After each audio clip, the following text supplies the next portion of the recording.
किया ना?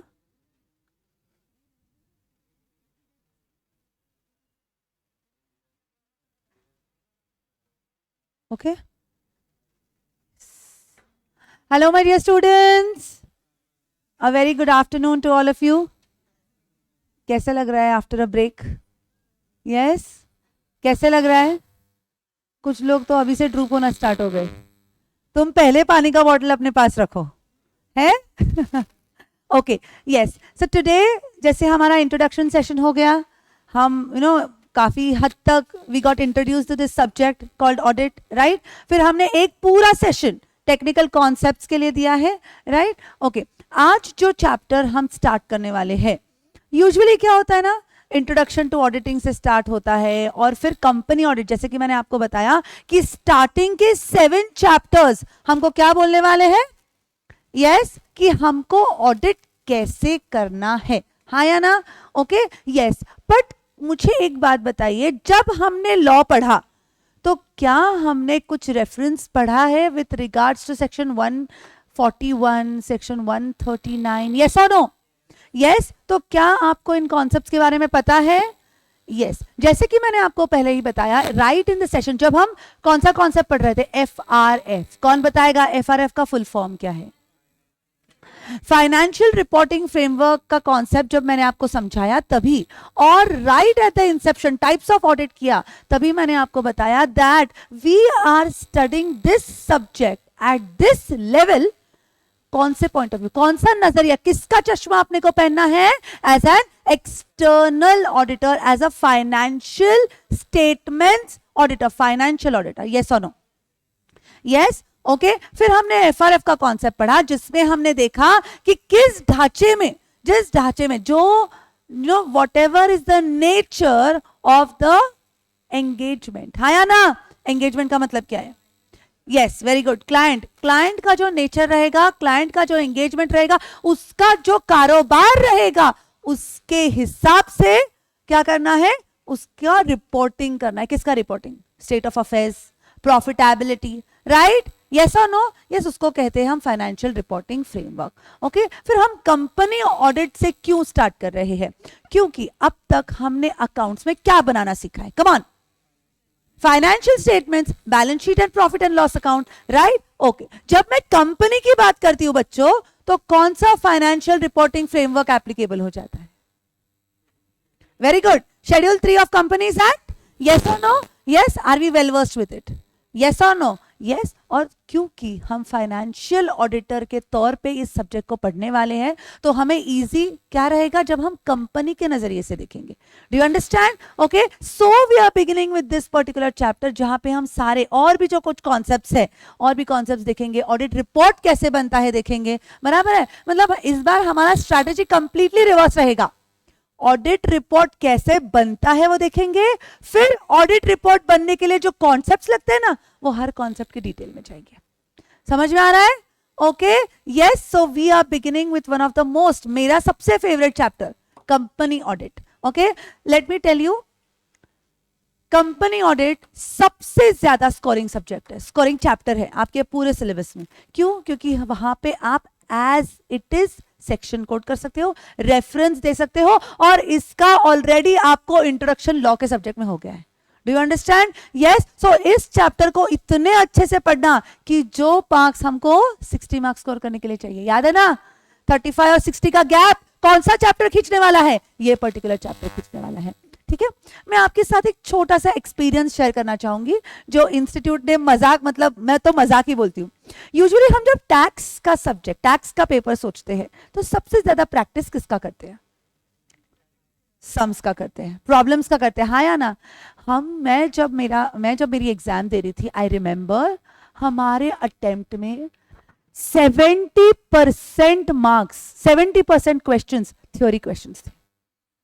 हम क्या करते हैं, टैक्स मतलब सबसे ज्यादा कैपिटल गेन, पीजीबीपी का प्रैक्टिस करके आए, राइट? पीजीबीपी में से 5 मार्क का क्वेश्चन सिर्फ पूछा गया था पूरे पेपर में. सोचो धज्जे उड़ गई थी हमारी. Do you understand? यस. तो इंस्टीट्यूट का कोई भरोसा नहीं है. ओके, इंस्टीट्यूट का कोई भरोसा नहीं है. तो ऐसे मत सोचना कि हमको सिर्फ थ्योरी आएगा, या सिर्फ केस स्टडी बेस्ड क्वेश्चंस आएंगे, या कंपनी ऑडिट से बहुत सारे क्वेश्चंस आएंगे. नहीं, हमें तैयारी करके जाना है, हमें कोई भी तौर पे at any cost selective study नहीं चलेगा, नहीं चलेगा। क्लियर? Okay, yes. तो चलो चलते हैं आगे। Company audit. ओके, मेरा क्लाइंट है XYZ कंपनी। खुशी खुशी हमने क्या किया, you and me together as an audit team, हमने उसका ऑडिट स्टार्ट किया। हमने उसका ऑडिट स्टार्ट किया और उसको बताया कि भाई तेरा बैलेंस शीट दे, तेरा P&L दे, तेरा कैश फ्लो दे, तेरा statement of changes in equity दे। सब कुछ उसे धड़ाधड़ धड़ाधड़ धड़ाधड़ मांगने लगे। वो अकाउंटेंट को आ गया पसीना। उसने कॉल किया ओनर को और बोले देखो ऑडिटर साहब तो आ गए हैं, हमसे तो ना हो पाएगा, आप जल्दी आओ। ओके, आप जल्दी आओ। And what happened, whatever information, जो भी हमको इंफॉर्मेशन चाहिए उस ओनर ने अपने को प्रोवाइड कर लिया और मैंने सारा प्रेजेंटेशन स्टार्ट कर दिया शेड्यूल 3 के हिसाब से। ओके, सो मैं जो भी अप्रोच फॉलो कर रही हूं ऑडिट का, क्या ये करेक्ट है या नहीं? कम ऑन, यस, क्या ये करेक्ट है या नहीं?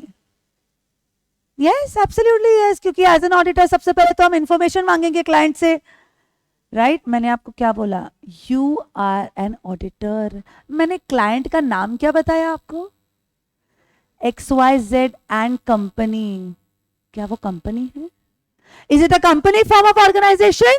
क्या मैं उसको शेड्यूल 3 एप्लीकेबल कर सकती हूं क्या?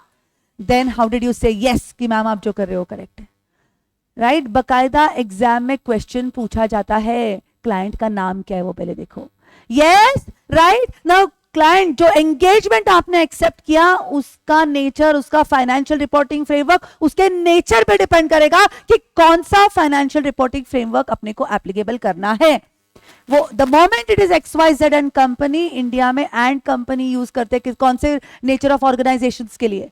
प्रोप्राइटरशिप के लिए, पार्टनरशिप के लिए, राइट? क्या उनको कंपनीज एक्ट एप्लीकेबल होगा? क्या उनको शेड्यूल 3 एप्लीकेबल होगा? तो हम अभी इस चैप्टर में जिसको कौन से प्रकार के एंगेजमेंट्स को रेफर करने वाले हैं, only and only companies. Do you get it? Okay, now companies में भी company incorporated inside India, companies incorporated outside India और corporations setup by government in the nature of company. कौन मुझे एक एग्जांपल देगा of corporations? Very good, LIC। Yes, LIC is what? Actually it is what? Actually it is a corporation which is set by government in the nature of company.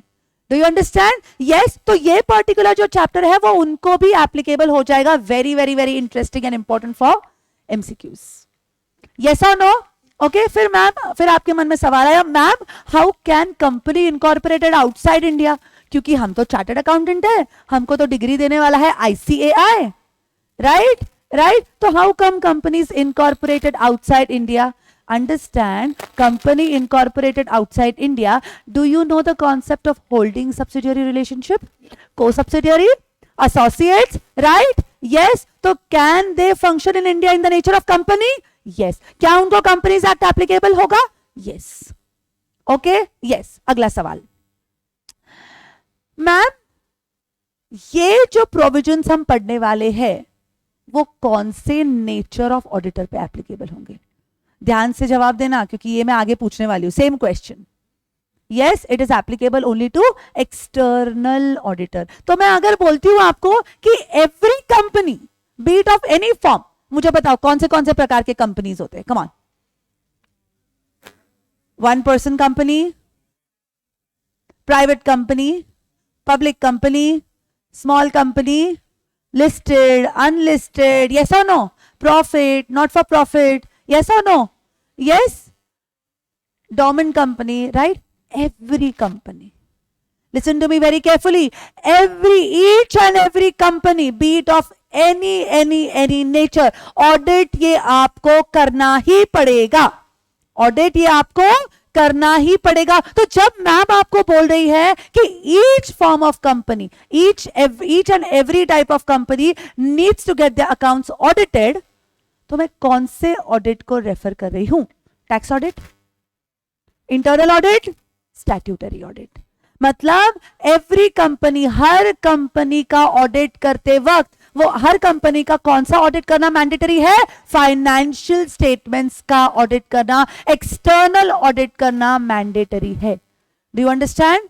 Yes, क्योंकि अगर tax audit की बात करें वो तो turnover based है, हाँ या ना? इंटरनल ऑडिटर अपॉइंट करना या नहीं करना ये मैनेजमेंट का डिसीजन है, राइट? हाँ, कुछ आपको कुछ कंडीशंस बताए गए हैं कि अगर ये टर्नओवर रहा, ये कंडीशंस फॉलो हुए तो आपको इंटरनल ऑडिट करना मैंडेटरी है, हाँ या ना? हम लोग देखने वाले हैं आगे, राइट? ओके, वो नॉर्म्स आपने फुलफिल किए तो आपको ऑडिट करना है। But in case of financial audit, okay, आपका टर्नओवर चाहे हो या ना हो, ओके, आप चाहे बिजनेस करते हो या ना हो, the moment you are registered as a company, audit करना, एक्सटर्नल ऑडिट करना, एवरी ईयर ये वाला ऑडिट करना मैंडेटरी है। Clear? Okay, yes, so let's go ahead. Company audit. Now जब हम कंपनी ऑडिट पढ़ेंगे तो here will be referring to which part of companies act? Chapter 10। Because अगर आपने देखा है तो chapter 10 relates to what? Only audit और ऑडिटर से रिलेटेड है, सेक्शन 139 से लेके 148। ओके, यस, और इसके साथ हम रेफर करेंगे companies audit and auditors rules 2014। अब रूल्स क्यों देते हैं ये बताओ मुझे सबसे पहले। Yes, for implementation of provisions, very good. जो प्रोविजन हमको बताई गई है उन प्रोविजन को कॉम्प्लाई कैसे करना है। तो अगर हमें कंपनीज एक्ट ने बताया है कि आपको ऑडिटर अपॉइंट करना है तो कौन ऑडिटर रहेगा, कौन ऑडिटर नहीं रहेगा, ये हमको कहां पे बताया गया है? रूल्स में बताया गया है। Clear? Yes, yes. Latecomers, कौन कौन लेट ज्वाइन हुआ है?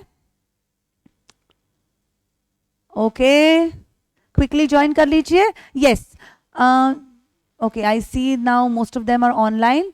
ओके, तो मैं आपको बता दूं कि आपको जो भी लिंक शेयर कर दी गई है उस लिंक में आपको ऑडिटिंग का फोल्डर है जहां पे आपको चैप्टर 8 जो हम कंपनी ऑडिट रेफर करने वाले हैं आज, वो आपको लिंक ऑलरेडी प्रोवाइड कर दी गई है और यहाँ पे जो अटेंड कर रहे हैं उनको प्रिंट आउट थोड़ी ही देर में मिल जाएगा। ओके, यस, ठीक है। Company audit, so come on, company audit का कौन सा चैप्टर, कौन सा पार्ट हम लोग पढ़ने वाले हैं?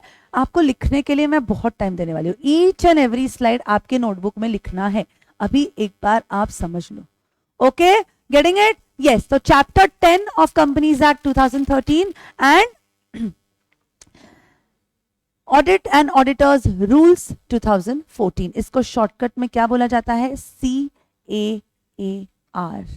ओके, 2014। कई बार आपने ऐसा देखा होगा, पढ़ा होगा, हाँ या ना? यस, पर क्या हम एग्जाम में ये लिख सकते हैं? अगर आपने ये लिखा और अगर आपका पूरा आंसर करेक्ट रहा तो भी आपको you will lose the entire marks. You are not allowed to use any sort of abbreviation. एक चीज याद रखो, ये थियोरी पेपर है, लिखने के मार्क्स मिलने वाले हैं, तो इस फुल फॉर्म आता है और नहीं लिखा तो उसमें कोई पॉइंट बनता है क्या? यस और no? No, so make just keep it in your mind. No kind of abbreviations are allowed in the examination. Let's go ahead. Company audit. हम जिस ऑडिटर की बात कर रहे हैं, ऑडिटर जिसका पुराण हम, जिसका गुणगान हम गा रहे हैं, वो ऑडिटर एक्चुअली कौन होगा? कोई भी हो सकता है, कोई भी हो सकता है। Yes, anyone? Can anyone be the auditor of company? जी नहीं, हर कोई ऑडिटर नहीं बन सकता। ओके, यस, वो कौन है जिसको हम ऑडिटर कहेंगे? ऐसा कौन है? अंडरस्टैंडिंग? सिर्फ सीए? इसका पूरा पोस्टमार्टम करेंगे हम अब, क्योंकि अगर हम सीए बोले, राइट, तो ऐसा भी कोई सीए है ना जो ज्वेलरी का बिजनेस कर रहा है, हाँ या ना? ऐसा भी एक सीए है जो होटल खोल के बैठा है, ऐसा एक सीए है जो प्रैक्टिस कर रहा है, ऐसा एक सीए है जो बिग 4 का सीईओ है, हाँ या ना? तो पक्का कौन सा सीए भाई, हाँ या ना? ऐसा सीए है, उससे इधर इंडिया में सीए कंप्लीट किया, साथ साथ में सीपीए किया और भाग गया इंडिया से बाहर, बराबर है ना? तो इंडिया में बेस्ड कंपनीज का ऑडिट एक्चुअली कौन कर सकता है? वेरी वेरी वेरी इंपॉर्टेंट, ये अपने को इन डिटेल बताया गया है section 141 of companies act 2013 and rule 10। बस यस, नेक्स्ट क्वेश्चन जो बच्चे मुझे बहुत बार पूछते हैं कि मैम क्या हमको सेक्शन नंबर्स बाय हार्ट करना जरूरी है? जी हाँ, I tell you, section, subsection, clause सब कुछ बाय हार्ट कर लो, क्योंकि मैं आपको बताती हूं जैसे लॉ का पेपर होता है उसमें क्या होता है, स्टार्ट से एंड में सेक्शंस है, बट इस सब्जेक्ट में सिर्फ एक चैप्टर में आपको क्वेश्चन सेक्शंस को रेफर करना है, हाँ या ना, राइट? तो can we do that? Yes. तो अगर आप section, proper subsection and proper clause अगर आप एग्जाम में प्रोड्यूस करोगे आपके आंसर बुक में, तो ट्रस्ट मी वहां पे आपका स्कोरिंग बढ़ जाएगा। So every time whenever question appears, जब भी एग्जाम में क्वेश्चन आएगा, ओके, क्या क्वेश्चन आया, ऑडिटर से रिलेटेड क्वेश्चन आया, तो आपको सबसे पहले लाइन पे क्या लिखना है, no, as per Companies Act 2013 and Companies Audit and Auditor Rules 2014. Yes, yes, every kind of company has to get its books of accounts audited. पहला सेंटेंस, चाहे क्वेश्चन कंपनी ऑडिट से, चाहे कोई भी क्वेश्चन हो, the moment question is related to company audit, हमको ये mention करना है, बराबर है? ओके, तो हमको ऑडिट करवाना है बुक्स ऑफ अकाउंट्स का, ठीक है। अब ऑडिटर कौन होगा वो कहां पे बताया गया है, सेक्शन 141 एंड रूल 10। तो नेक्स्ट पैराग्राफ में इमीडिएटली लिख लो, yes, the compulsory audit of books of accounts is to be conducted by auditor appointed under section 141 of Companies Act 2013 and rule 10 of the Companies Audit and Auditors Rules 2014. तो क्या examiner खुश, क्योंकि आपने यहां पे क्या किया, 4 कनोटेशंस ऑलरेडी दे दिए, एक तो कंपनीज एक्ट के, उसके सेक्शन नंबर के, फिर ऑडिटर रूल्स के और उसके रूल नंबर के। So you understand? So here when we speak of theory paper, the most important point is playing with the mindset of the one who is checking the paper. Yes, आपको चाहे answer आए या ना आए, okay, you should be able to present it in a right way. Do you understand? Yes, getting it? चलो चलते हैं आगे। तो सेक्शन 141 में आपने को बताया है कि भाई ऑडिटर कौन हो सकता है और कौन नहीं हो सकता, ठीक है। चलते आगे। जब हम सेक्शन 141 की बात करते हैं, section 141 is split into 3 parts, section 141(1), section 141(2) and section 141(3). अब ये सेक्शन 141(1), 2 एंड 3 क्या है ये देखते हैं। सेक्शन 141(1) हमको बताता है ब्रॉडली, सेक्शन 141 तो कौन ऑडिटर रहेगा ये बताएगा। तो उसका सब सेक्शन 1 क्या बोलता है, एलिजिबिलिटी, उसकी एलिजिबिलिटी क्या होगी। 141(2) बोलता है एलिजिबल कुछ भी हो, क्वालिफिकेशंस भी देखेंगे हम लोग, ओके। एंड 141(3) को क्या बोलता है कि कौन ऑडिटर नहीं हो सकता। Disqualifications of an auditor have been given to us in section 141(3). Clear? Okay, so come on, let's go ahead. Section 141(1) क्या बोलता है कि ऑडिटर कौन हो सकता है, chartered accountant, okay. A CA can be an auditor of a company. A person who has cleared the CA final exams will be what? Qualified, will be eligible rather, will be eligible to conduct the audit of financial statements of a particular company. Okay, yes, अब बाकी सारे entities को भूल जाओ फिलहाल, जब तक company audit खत्म नहीं होता है। हम सिर्फ फोकस किस प्रकार के एंटिटीज पे कर रहे हैं, कंपनी फॉर्म ऑफ ऑर्गेनाइजेशन पे ही कर रहे हैं। क्लियर? ओके, तो सबसे पहले तो वो कौन होना चाहिए, सीए होना चाहिए। फिर जैसे कि मैंने आपको बोला, कई सीएस होते हैं ना जो क्या करते हैं, कोई है वो ट्रांसपोर्ट के बिजनेस में लग जाता है, कोई है वो पुश्तैनी जिनका बिजनेस होता है उस पर बैठ जाता है, राइट। कोई कंस्ट्रक्शन में लग जाता है, कोई अभी तो यूट्यूबर बन जाता है, हाँ या ना, यस, राइट। कोई है जो प्रैक्टिस करता है, बराबर है। कोई है जो खुद का क्या करता है, कई बड़े बड़े कंपनीज में, जैसे मैंने बोला बिग 4 में, टॉप 10 कंपनीज में क्या करता है, यस, क्या करता है, एम्प्लॉयमेंट में होता है। सो अ चार्टर्ड अकाउंटेंट, सिर्फ चार्टर्ड अकाउंटेंट होने के बाद क्या क्या ऑप्शंस है, he can be in practice, he can be in employment, he can also have his own business. तो यहाँ पे कौन सा chartered accountant, which category of chartered accountants would be eligible, would be qualified to be appointed as an auditor? If you are in employment somewhere else, एक चीज बताओ मुझे, अगर मुझे employment किसी ने CA as a CA hire किया, simple सी इजी सिंपल बात बताओ मुझे, अगर मुझे किसी ने एज अ चार्टर्ड अकाउंटेंट नौकरी दी और मानो मेरा पैकेज है 50 लाख रुपए, तो वो मुझसे कितना काम करवाएंगे? मिनिमम 150 लाख का काम करवाएंगे, बराबर है? 3 गुना काम करवाएंगे तब मुझे 50 लाख रुपए देंगे, राइट? ओके, मतलब ओवर टाइम वर्किंग फिक्स है, हाँ या ना? राइट? और वैसे ही फाइनेंस की दुनिया में वक्त का तो कुछ हिसाब रहता ही नहीं है, हाँ या ना? अब मुझे एक बात बताओ, मैं कहीं और पे एम्प्लॉयमेंट कर रही हूं, वो मेरा एम्प्लॉय मेरा खून चूस रहा है, उसके बीच में क्या मैं मेरे क्लाइंट्स जिनका मैं ऑडिट कर रही हूं फुल जस्टिस कर सकती हूँ क्या? हाँ या ना?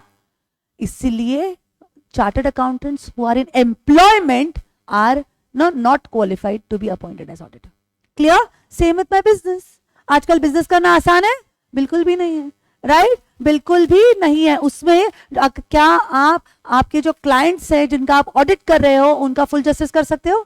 जी नहीं, बिल्कुल नहीं कर सकते। Getting it? Okay. So chartered accountants who are in practice or in employment, sorry, chartered accountants who are in employment or business are not qualified to be appointed as auditors. Trust me my dear students, इन पे case studies पूछे जाते हैं। मैं क्यों इतना detail में जा रही हूँ, अगर आप एग्जाम्स देखो, अगर आप क्वेश्चंस देखोगे तो इन प्रकार के ही क्वेश्चंस पूछे जाते हैं। जैसे मैंने सबसे पहला एग्जांपल दिया XYZ एंड कंपनी, एक 10 मार्क का क्वेश्चन पूछा गया था, सिर्फ नाम क्या था? XYZ and company. सिर्फ 5% के बच्चों ने करेक्ट आंसर दिया, क्योंकि कुछ आंसर लिखना ही नहीं था। आंसर नहीं लिखने के आपको 10 मार्क मिलने वाले थे। जिन्होंने भी एक्सप्लेनेशन लिखा उनको किसी को भी मार्क्स दिए नहीं गए। Do you understand? सिर्फ एक लाइन लिखना था कि companies act is applicable only to companies and this particular client is not company, so company audit provisions will not be applicable. बस इतना लिखने के 10 मार्क मिलने वाले थे, और जिसने भी एक्सप्लेनेशन लिखा उनके सारे के मार्क्स कट हुए।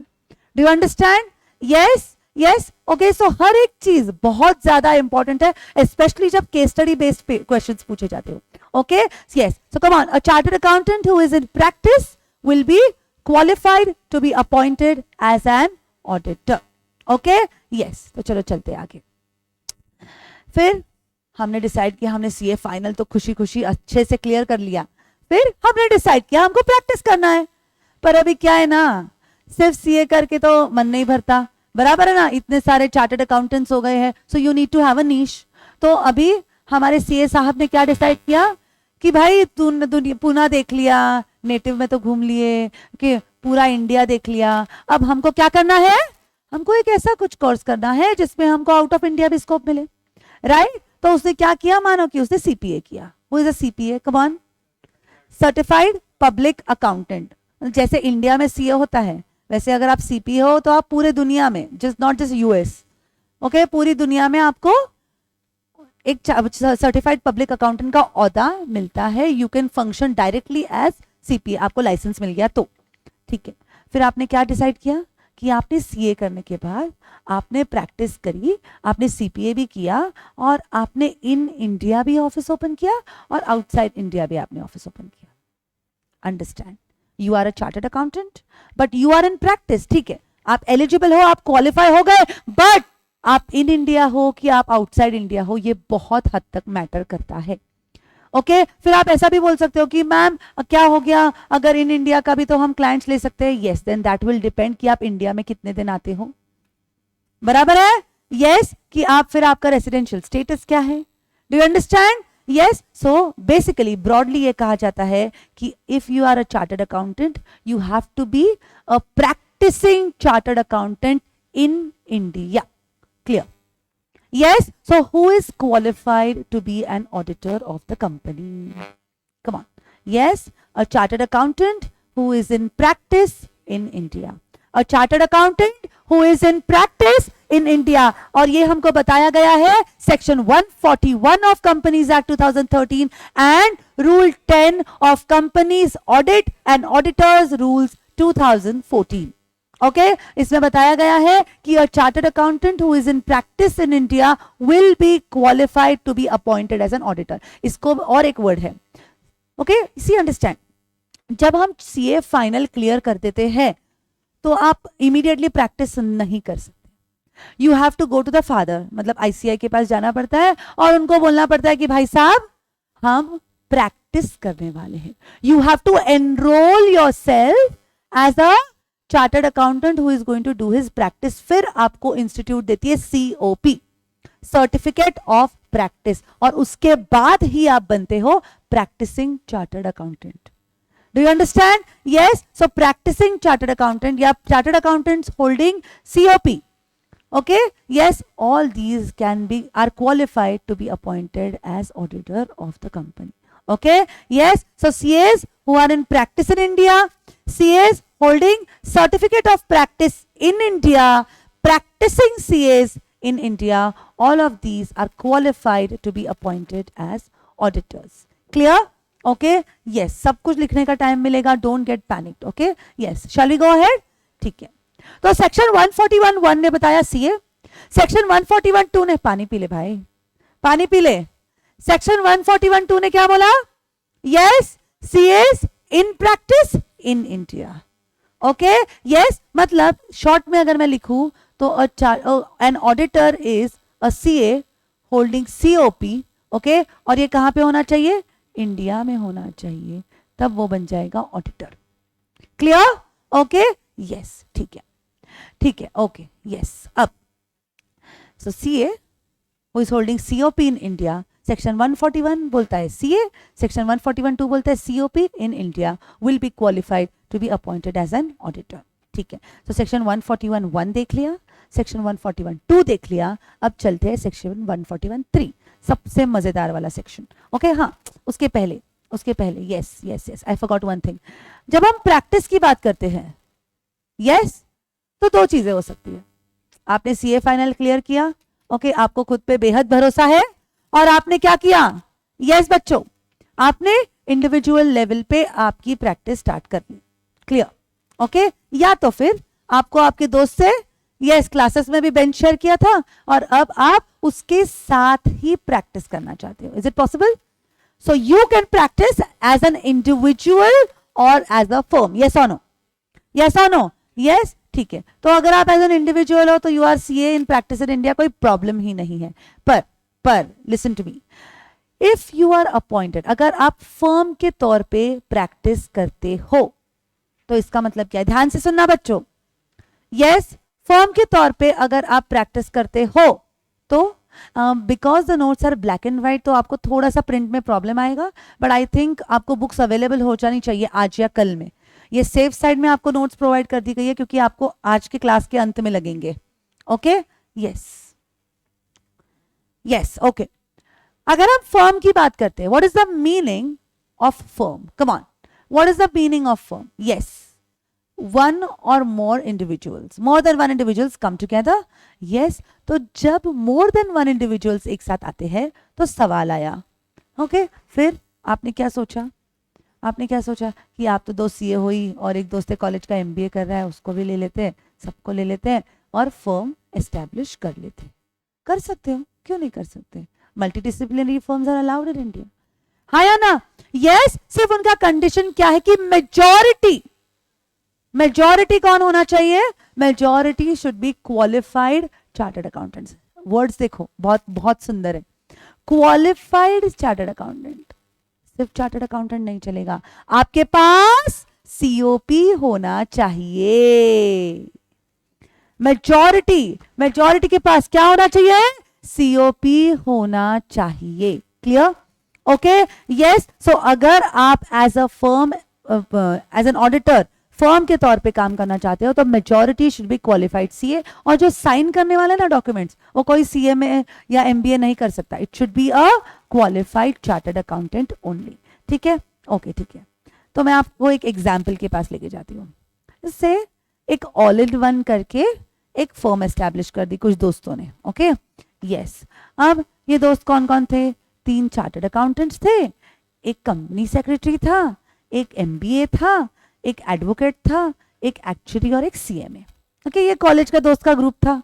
ओके, 3 लोगों ने CA किया, CS किया, MBA किया, एडवोकेट, एक्चुअरी एंड CMA एक साथ आ गए। बोला भाई वैसे ही कुछ जॉब करने में तो इंटरेस्ट नहीं है, कौन इतना काम करेगा, राइट, तो एक काम करते हैं, हम लोग खुद का फर्म स्टार्ट करते हैं। तो उन्होंने खुद का फर्म स्टार्ट किया। ओके, फिर उन्होंने ऑडिटर, एज एन ऑडिटर काम लेना स्टार्ट किया। पर एक दिन एक CA को याद आया कि मैम ने ऐसा हमको कुछ तो पढ़ाया था, मेजॉरिटी क्या होना चाहिए? Chartered accountants in practice, CA plus COP होना चाहिए, ठीक है।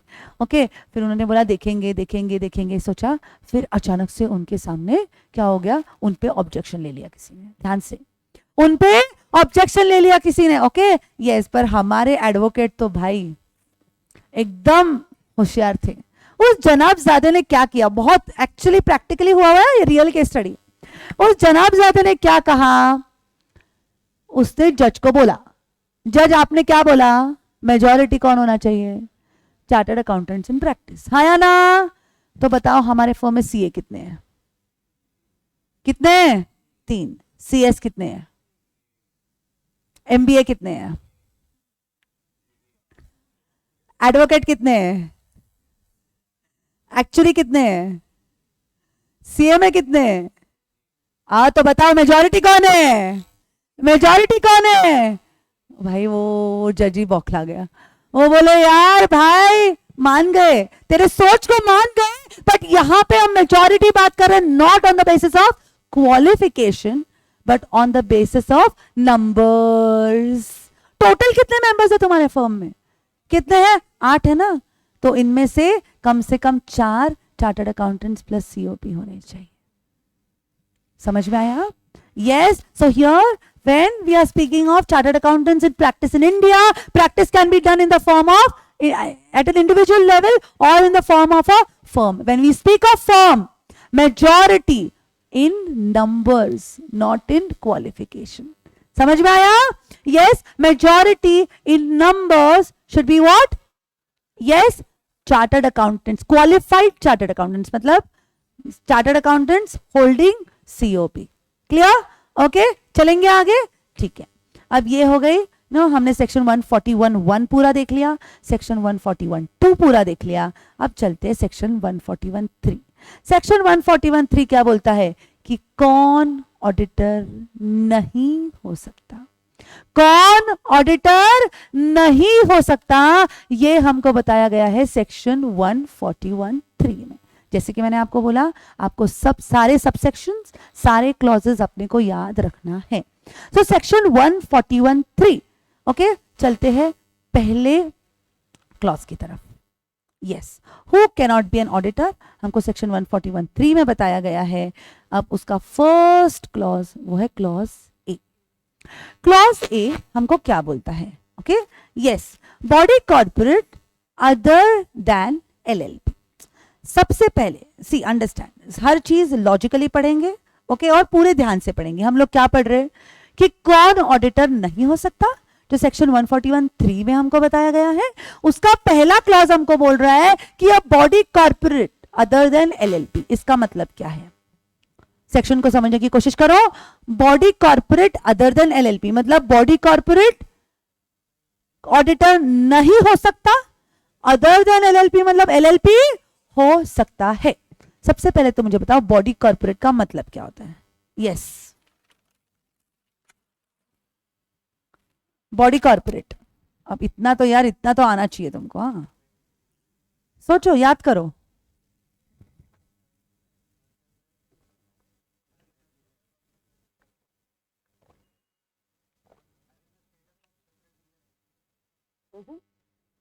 मैं कंपनी नहीं पूछती। बॉडी कॉर्पोरेट, बॉडी कॉर्पोरेट और कंपनी सेम नहीं है। Body corporate is a very larger concept. Very good, very good. Body corporate means it comprises of company form of organisation, LLP form of organisation. मतलब जब हम body corporate बोल रहे हैं ना यहाँ पे, फिर कंपनीज जो फॉरेन कंपनीज है, सब कोई, हर कोई कवर होता है इस कॉन्सेप्ट में जो बॉडी कॉर्पोरेट होता है। Do you understand? Yes, okay. तो बॉडी कॉर्पोरेट में इंक्लूसिव है कंपनी भी, एलएलपी। अब कंपनी ऑडिट नहीं कर सकती, इसका मतलब क्या है समझते हैं। सी अंडरस्टैंड, हम जब सेटअप करेंगे, मानो कि हम चार्टर्ड अकाउंटेंट्स हैं, हम सीए फाइनल क्लियर कर चुके हैं, हमको प्रैक्टिस एस्टैब्लिश करनी है, तो हमारे पास कई सारे ऑप्शंस हैं। हम एज एन इंडिविजुअल कर सकते हैं, एचयूएफ कर सकते हैं, हाँ या ना? हम पार्टनरशिप फॉर्म कर सकते हैं, एओपी बीओआई फॉर्म कर सकते हैं, बॉडी कॉर्पोरेट भी फॉर्म कर सकते हैं। Okay yes. अब इनका क्या कहना है कि अगर आप एज एन इंडिविजुअल आपके खुद के अकेले के नाम पे प्रैक्टिस करना चाहते हो तो आप कर सकते हो, और अगर आप ऐसे करते हो तो you can be appointed, you will be eligible, qualified to be appointed as an auditor of any company. Clear?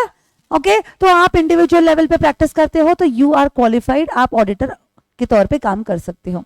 Okay, HUF, what is the meaning of HUF? Come on. Okay, इसका मतलब क्या होता है?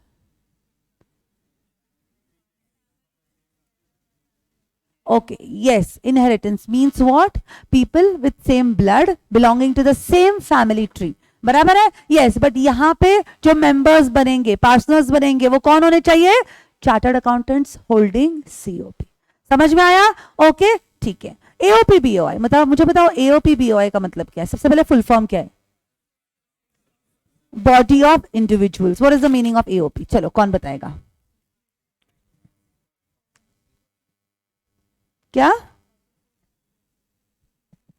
Association of persons. Come on ma'am, बहुत basic सवाल पूछते हैं यार.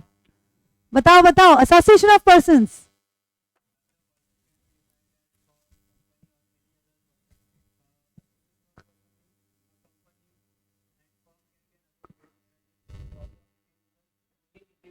Very good.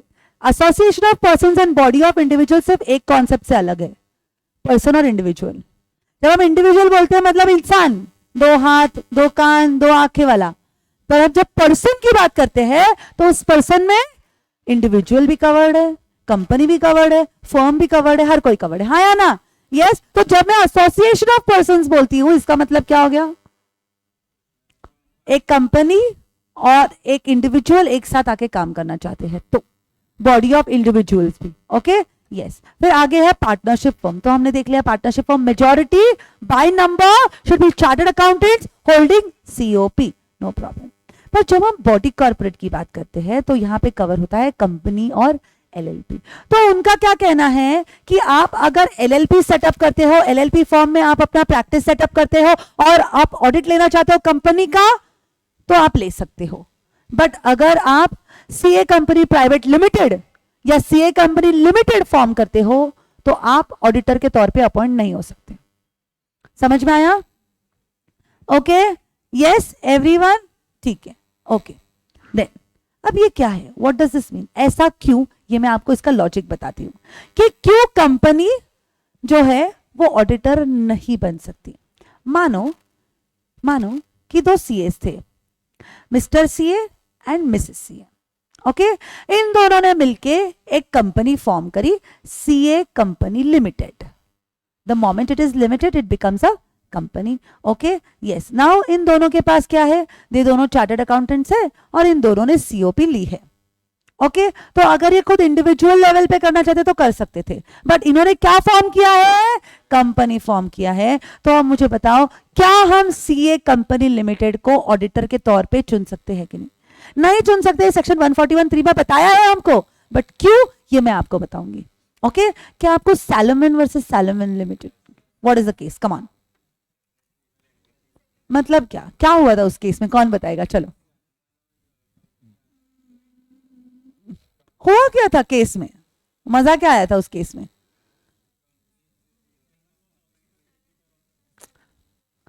हाँ,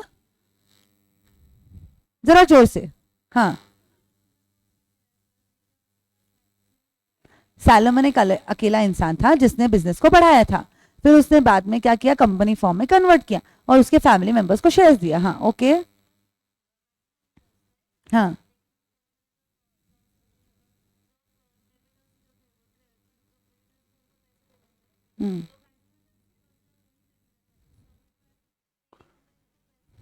हाँ.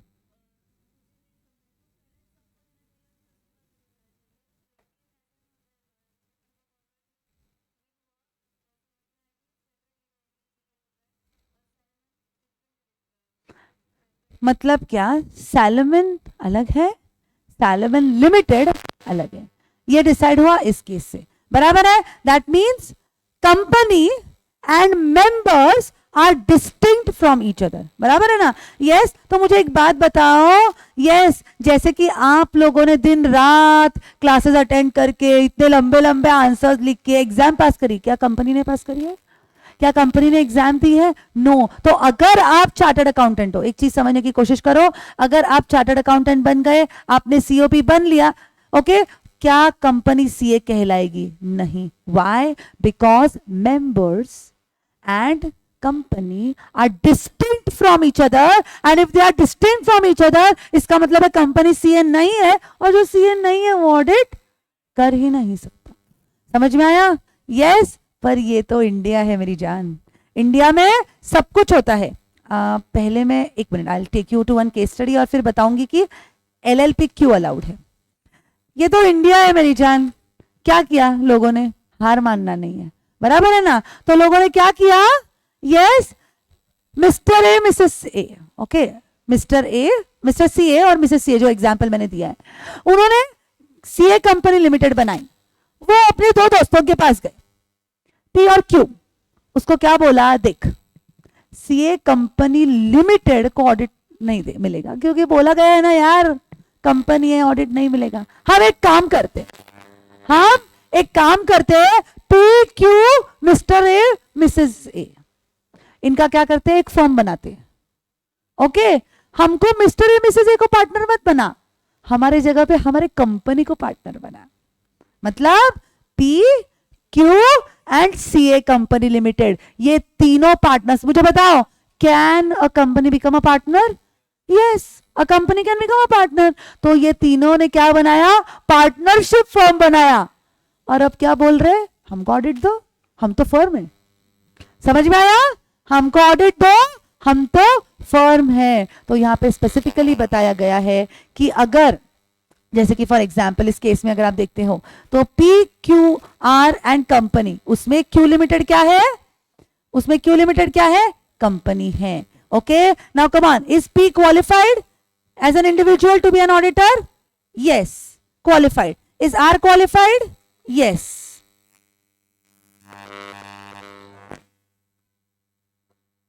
Yes, but is Q qualified? Is Q qualified? No. Why? Because it is a company, and listen to me very carefully, even if one member, listen to me, actually PQRN company होता तो कोई problem नहीं थी, but अगर इन तीनों में से, मतलब अगर आपकी फर्म है और अगर even if one partner is disqualified, I repeat, even if one partner is disqualified, then you will be disqualified to be appointed as an auditor. समझ में आया? Yes, yes, इसलिए यहां पे वो रूल आउट हो गया कि लोग क्या कर रहे थे, फिर कंपनी फॉर्म कर रहे थे और कंपनी को पार्टनर बना रहे थे और उस पार्टनरशिप फर्म को ऑडिटर बना रहे थे। वाह भाई, समझ में आ रहा है? Okay, so even if one partner is disqualified, you will be disqualified from becoming an auditor. ठीक है, अब बॉडी कॉर्पोरेट में कौन कौन कवर होता है? बॉडी कॉर्पोरेट में कौन कौन कवर होता है? Company and LLP. ये तो हमने देख लिया कि कंपनी और मेंबर्स अलग अलग है, बराबर है, इसलिए वो नहीं बन सकते ऑडिटर। अब हम एलएलपी की बात देखेंगे। LLP is a combination of company and partnership form. Yes और no? Yes, it is a combination of company and partnership firm. तो चलो चलते हैं आगे।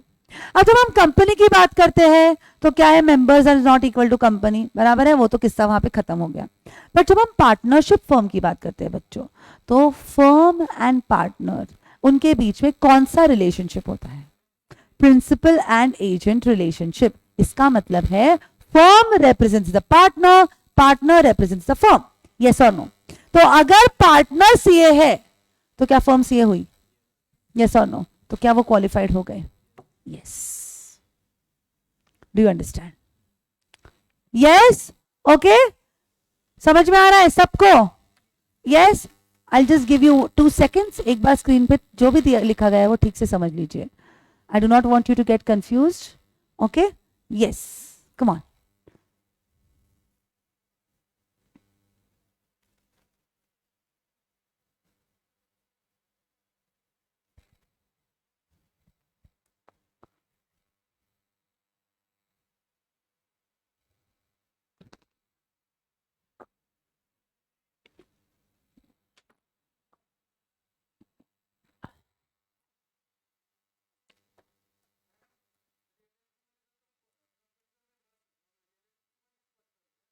हो, होणारच.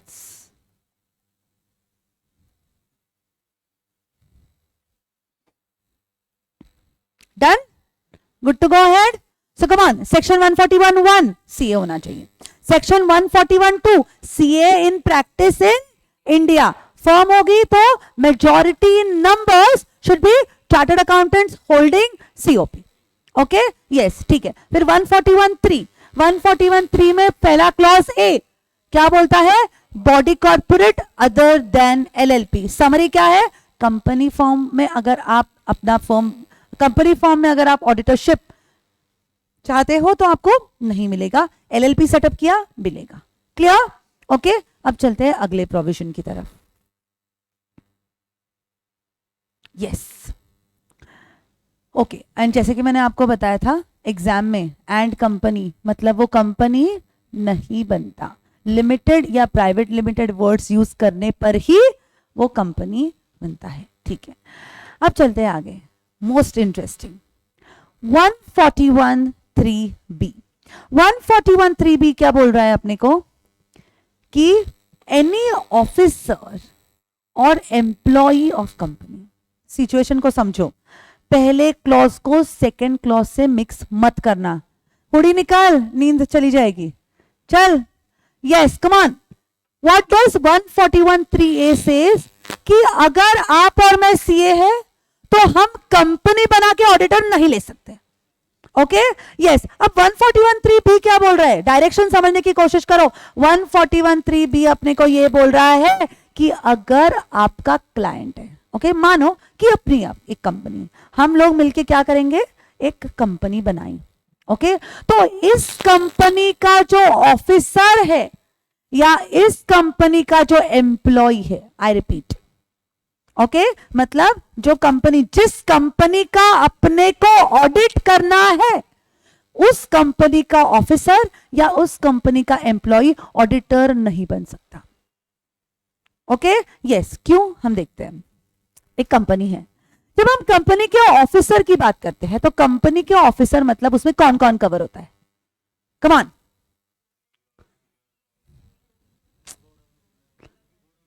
डायरेक्टर्स एंड मैनेजर्स, सारे मैनेजर्स की मैनेजरियल पर्सनल, की मैनेजर. जब हम ऑफिसर्स, कंपनी के ऑफिसर्स की बात करते हैं तो इसमें कवर होते हैं डायरेक्टर्स एंड की मैनेजरियल पर्सनल्स. नाउ जब डायरेक्टर्स मतलब कौन, ये तो हमको पता है. हाँ, और एक चीज मैं आपको अभी कंसेप्ट क्लियर करती हूँ. Directors can be, you know, even you can appoint directors. पता है ना, यूजुअली डायरेक्टर कौन होता है? एग्जिस्टिंग शेयर होल्डर्स में से जो चूज होता है वो director. Okay, suppose for example Flipkart का डायरेक्टर है और आपको लग रहा है कि वो अपने कंपनी में तो भाई साहब बहुत अच्छा काम करेगा. यस, वो अपने कंपनी में अच्छा काम करेगा. आपको पता है कौन सा डायरेक्टर सबसे ज्यादा सैलरी लेता है? सीईओ. किसका? विप्रो. मैं इंडिया को बोल रही हूँ, विप्रो. विप्रो का लेता है, कितना है उसका? पहले आई टेल यू एग्जैक्टली, मुझे इतना याद नहीं है, but it is around 79 crores या कुछ. तो that is is monthly, that is is yearly package. और दूसरा जो है, दूसरा मैंने कल पढ़ा था, वो डायरेक्टली 40 crores के आसपास है उसका इनकम पैकेज. देख, see where you can reach. Okay, आपको पता है ना वो फिजिक्स वाला यूनिकॉर्न स्टार्टअप, पढ़ते हो कि नहीं न्यूज? फिजिक्स वाला, उसको अनअकैडमी ने कितने का ऑफर दिया था पता है? 45 crores का. उसने ठुकरा दिया और अब उसने अपना सेटअप किया है. उसने कितना तो फंड रेज किया है, 100+ crores का. Do you understand? ओके, ठीक है, हम वापस अपनी कंपनी पे आ जाते हैं. ओके, एसी बंद है क्या? तो थोड़ा देर चालू कर दे क्या?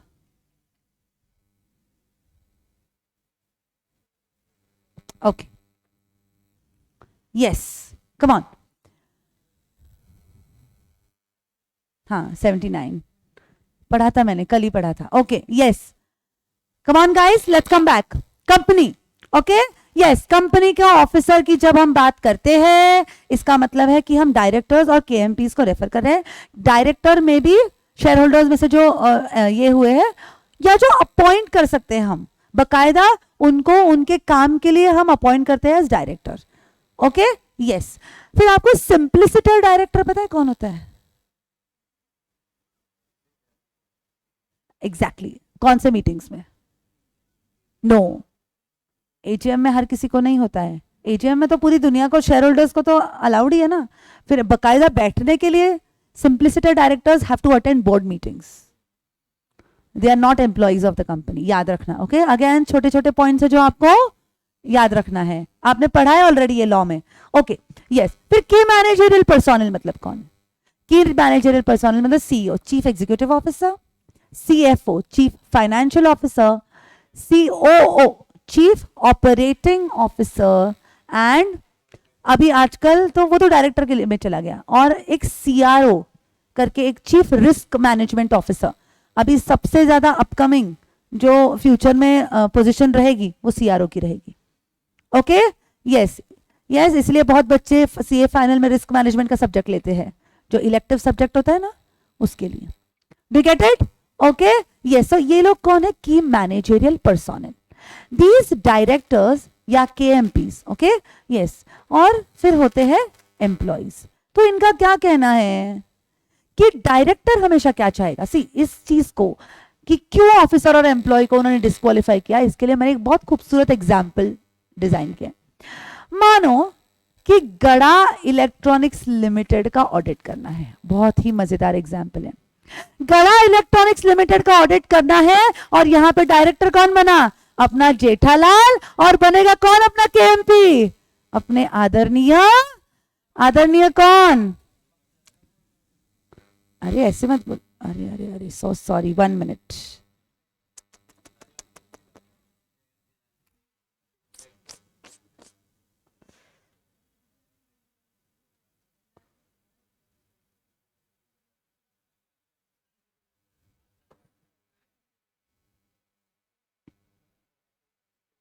यस.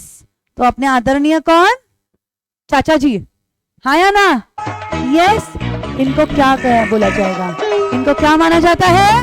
कि मैनेजरियल पर्सोनल. अब मुझे आप एक बात बताओ, गड़ा इलेक्ट्रॉनिक्स लिमिटेड का पोजीशन, फाइनेंशियल पोजीशन स्ट्रांग है, अच्छा है, यह दिखाने की कोशिश जेठालाल हमेशा करेगा या नहीं करेगा? करेगा. ओके, अपने बेटे का बिजनेस अच्छा रहे, चाहे खुद उसको कितनी भी गाली क्यों ना दे दो, पर लोगों के सामने क्या चंपक चाचा कुछ भी करेंगे. हाँ या ना? हाँ. तो क्या मैनिपुलेशन ऑफ अकाउंट्स पॉसिबल है? क्या हम बुक्स ऑफ अकाउंट्स को अच्छे से अच्छा दिखाने की कोशिश करेंगे? यस. तो क्या इस डायरेक्टर को, क्या इस केएमपी को हम ऑडिटर बना सकते हैं? नहीं.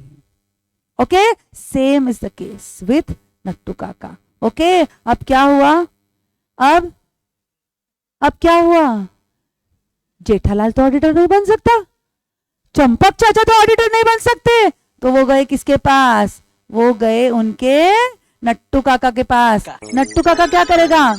जेठालाल उठ बोलेगा उठेगा, जेठालाल बैठ बोलेगा बैठेगा.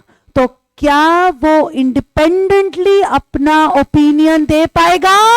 नहीं दे पाएगा. This is the very reason why an officer, that means a director or KMP or an employee of the company cannot become auditor of the company. Clear? Everyone? So section 141(3)(a), body corporate other than LLP. Section 141(3)(b), officer और employ of the company. आप आंखें close करके, officer मतलब director या KMP. Director में भी directly जो share holder से डायरेक्टर बना है या जो अपॉइंट किया गया है. सिंप्लिसिटर डायरेक्टर की बात यहां पे नहीं है. Okay, question change. Okay, a director mister A is a chartered accountant holding COP, okay, and wants to conduct internal audit of this particular company जिसमें वो डायरेक्टर है. ध्यान से सुनना. ओके, फिर से आराम से शांति से बताती हूं. There is a company ABC limited, 3 directors हैं ABC. Okay, yes. Question simple, समझ में आ रहा है? ए है वो चार्टर्ड अकाउंटेंट है, सीओपी है. और उसको एबीसी लिमिटेड इंटरनल ऑडिटर के तौर पे अपॉइंट करना चाहती है, चलेगा? नहीं चलेगा। सोच के, गड़बड़ नहीं है, सोच के बताओ, चलेगा नहीं चलेगा? अरे भाई ये प्रोविजंस किसको एप्लीकेबल है? सिर्फ एक्सटर्नल ऑडिटर को। इंटरनल ऑडिटर आपको अपॉइंट करना है नहीं करना है, किसको करना है, ये पूरा की पूरा आपका रिस्पॉन्सिबिलिटी है। समझ में आया? सो मिस्टर ए को अगर आप इंटरनल ऑडिटर के कैपेसिटी में अपॉइंट करना चाहते हो तो you can do it, appointment will be valid. Okay, but अगर आप उसको एक्सटर्नल ऑडिटर के तौर पे अपॉइंट करते हो तो सेक्शन 141(3)(b के तहत it is not allowed, he is disqualified. Clear? Okay, yes, section 141(3)(b हो गया। ओके, तो इसके वर्डिंग्स क्या है, इसके वर्डिंग्स क्या है वो भी समझ लेते हैं। Yes, that an officer and employee of the company cannot be appointed as auditor of the company. Now I am taking you to the next section, 141(3)(c. ठीक है, आप जेठालाल को बोल दिया, चंपक चाचा को बोल दिया, नट्टू काका को बोल दिया कि भाई तू ऑडिटर नहीं बन सकता, हमको बख्श दे। ओके, फिर क्या हुआ? इतने जल्दी तो भाई गुजराती हार मानेगा ही नहीं, बराबर है कि नहीं? यस, तो अब जेठालाल गया उसके लाइफ टाइम पार्टनर के पास। ओके, वो गया किसके पास? हाँ, मेहता साहब, बराबर, बिल्कुल सही, वो गया मेहता साहब के पास और मेहता साहब को वो गया बोला कि भाई तू मेरा पार्टनर है, जिंदगी भर का पार्टनर, दया के पहले तू मेरा पार्टनर है, हाँ या ना? बराबर है? तू एक काम कर, मैं ऑडिटर नहीं बन सकता, चंपक चाचा बापूजी ऑडिटर नहीं बन सकते, नट्टू काका को भी पकड़ के लाया, उसको भी कंपनीज एक्ट ने मना कर दिया। एक काम कर, तू मेरा पार्टनर है ना, तू ऑडिटर बन जा। ओके, तू मेरा पार्टनर है ना, तू ऑडिटर बन जा। उसके साथ एक दूसरा ऑप्शन कौन लेके आया? बापूजी। बापूजी सोचे कि तेरे, एक मिनट ना, यस, तेरे मेहता साहब को ऑडिटर बनाएंगे कि नहीं पता नहीं, मैं भी एक काम करता हूं, मैं भी एक प्रोविजन बना के रखता हूं मेरे पास। यस, मेरा जो एम्प्लॉय है ना, मेरा जो सब बोला हुआ मानता है, मतलब केएमपी के एम्प्लॉय की मैं बात कर रही हूं, मैं उसको हायर कर दूंगा as an auditor of this particular company of Gada electronics limited. समझ में आया? ओके, मतलब क्या, यहां पे हम किसको रेफर कर रहे हैं? ध्यान से, कंपनी है, कंपनी का डायरेक्टर, डायरेक्टर का पार्टनर या डायरेक्टर का एम्प्लॉय। कंपनी है, कंपनी का केएमपी या उसका डायरेक्टर या उसका एम्प्लॉय। समझ में आया? यस, सेम वे नट्टू काका क्या बोलता है? सेठ जी आपके लिए कुछ भी करूंगा, मैं मेरे गांव से पकड़ के लेके आता हूं। यस, मैं मेरे गांव से पकड़ के लेके आता हूं, कोई पार्टनर या एम्प्लॉय आपको चाहिए तो हम उसको ऑडिटर बना लेंगे। बट यहां पे what does companies act say? Companies act says that director और केएमपी और employee is in a position. Jethalal कभी भी मेहता साहब को बोल सकता है, मेहता साहब आपको दोस्ती का वास्ता, ये मत लिखिए ऑडिट रिपोर्ट में, बाकी सब लिखिए। बोल सकता है? यस, क्या वो बागा को बोल सकता है कि चुपचाप जा, तेरे गांव चला जा, ऑडिट रिपोर्ट मैं बनाता हूं, सिर्फ सही सिक्का छोड़ के जा, हाँ या ना? यस और नो? यस, हो सकता है। तो क्या यहां पे इंडिपेंडेंस इज एंडेंजर्ड? यस और नो? यस, तो उनका क्या कहना है? एक कंपनी है, कंपनी का ऑफिसर या उसका एम्प्लॉय ऑडिटर नहीं बन सकता। फिर कंपनी के ऑफिसर का पार्टनर या कंपनी के ऑफिसर का एम्प्लॉय। समझ में आ रहा है? यस, या कंपनी के एम्प्लॉय का पार्टनर या उसका एम्प्लॉय भी ऑडिटर नहीं बन सकते। मतलब उन्होंने सारे लेवल्स फ्रीज कर दिए। खुद कंपनी से जो रिलेटेड है ऑफिसर एम्प्लॉय, वो तो ऑडिटर नहीं कर सकते। इनडायरेक्टली वो जो इन्फ्लुएंस कर सकते हैं जिसको, अपने पार्टनर्स को, अपने एम्प्लॉयज को, उनका भी रास्ता यहां पे क्या कर दिया है? बंद कर दिया है। समझ में आया? Yes everyone, 100%? Okay, so section 141(3). अब यहां पे ये तो कौन से सेक्शन में कवर्ड है? सेक्शन 141(3)(a) में कवर्ड है। सॉरी बी, सॉरी, हाँ, ये भी सेक्शन 141(3)(b) में कवर्ड है और ये कवर्ड है सेक्शन 141(3)(c). ये भी कवर्ड है सेक्शन, यहां पे लिखती हूं 141(3)(c). समझ में आ रहा है? यस, चले आगे, ओके, नो प्रॉब्लम। अब चलते हैं आगे। यस, तो पहले वर्डिंग्स क्या है देख लेते हैं। अ पर्सन, ध्यान से बच्चों, क्योंकि एग्जाम को आपको ये वर्ड्स लिखना है। मैंने क्या बोला है, एक ही चैप्टर है जिसमें अपने को सेक्शन नंबर्स और सेक्शंस कोड करना है, तो हम क्या करेंगे, हैबिट अभी से ही सेक्शन कैसे कोड करना है। Okay, yes, a person who is a partner, partner किसका, ऑफ एन ऑफिसर और employ.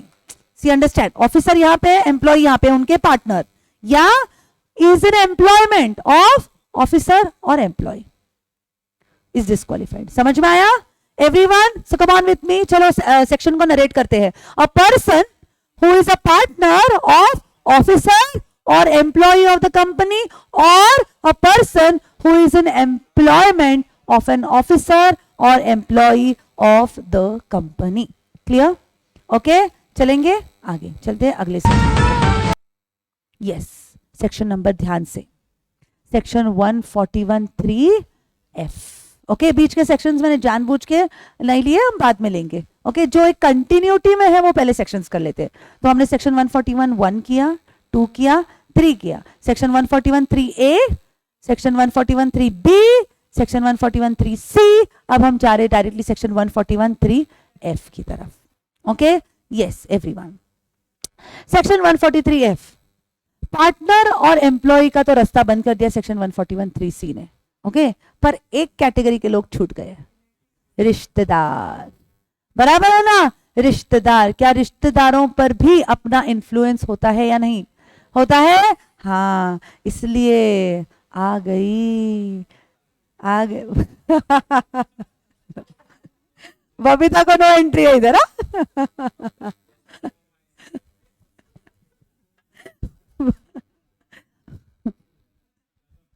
Babita is not allowed here. Okay, और गरबा करते आ गई दया भाभी, ए माँ माता जी। हाँ, कुछ भी हो जाए, हम इनके ऑडिट, यू नो क्या हो गया, अगर मेहता साहब नहीं कर सकते, वो तो क्या है, वो तो इनऑफिशियल बीवी है, मैं तो क्या हूँ, ऑफिशियल बीवी हूँ। बराबर है ना? तो क्यों ना मैं ऑडिटर बनाऊंगी, हाँ या ना? यस, तो दया भाभी क्या बोलती है, मैं ऑडिटर बनूंगी, मैं ऑडिटर ओपिनियन दूंगी। Okay, yes.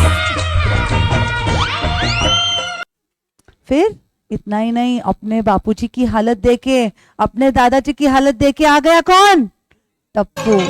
टप्पू क्या बोल रहा है, मैं ऑडिटर का बनूंगा, मैं चार्टर्ड अकाउंटेंट हूं, मेरे पास सीओपी है, मैं ऑडिटर बनूंगा और मैं ऑडिट रिपोर्ट दूंगा।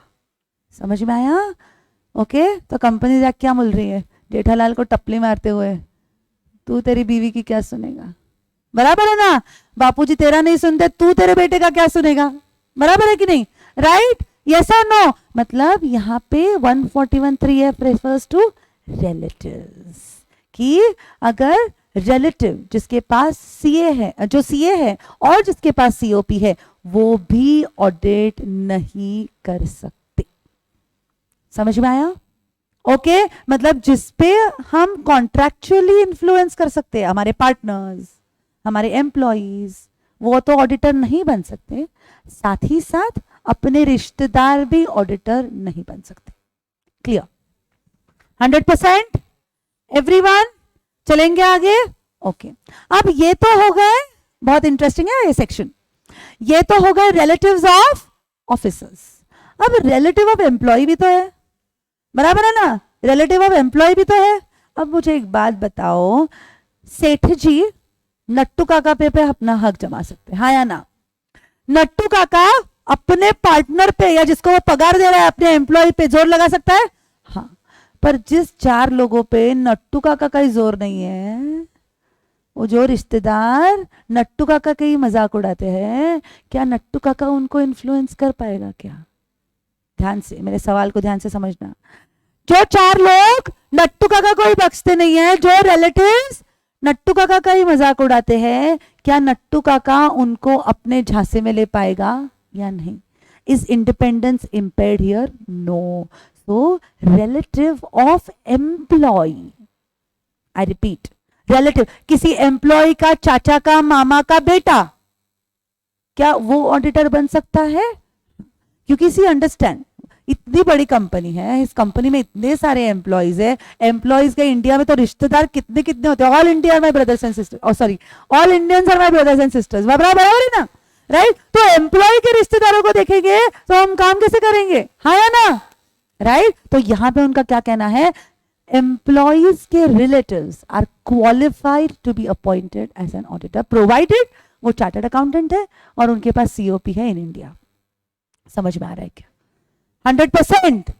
Okay, so 141(3)(a), 141(3)(a) body corporate other than LLP, 141(3)(b) officer employee, officer मतलब डायरेक्टर या केएमपी ऑडिटर नहीं बन सकता, 141(3)(b) पार्टनर, 141(3)(c) पार्टनर या एम्प्लॉय ऑफ ऑफिसर और एम्प्लॉय ऑडिटर नहीं बन सकता, 141(3)(f), एफ क्या बोल रहा है, रिलेटिव ऑफ ऑफिसर ऑडिटर नहीं बन सकता, but relative of employee who is a chartered accountant and COP can be and appointed as an auditor.